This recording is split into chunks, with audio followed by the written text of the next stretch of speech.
বিশ্বনবী বলেন আসাদুন নাসি বালাআন আল আম্বিয়া, এই দুনিয়ার বুকে সব চাইতে বেশি পরীক্ষা নেয় আল্লাহ নবীদের। এই ব্যক্তির দিনদারি বেশি, তার জীবনে পরীক্ষাও।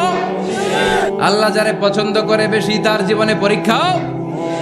নমরুদ বলল, ইব্রাহিম ঈমান ছেড়ে দাও, তাহলে জানে বেঁচে যাবা, নাইলে আগুনে ফেলবো।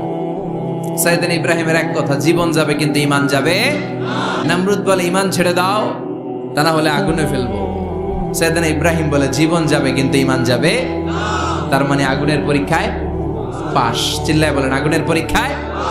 পরীক্ষা নাম্বার 2, একটার পর একটা পরীক্ষা নিতে আল্লাহ শুরু করলেন। আল্লাহ বললেন, ইব্রাহিম যাও, কলিজার টুকরা সন্তানকে আর হাজারকে মক্কার ধুধু প্রান্তরে ফেলে দিয়ে আসো।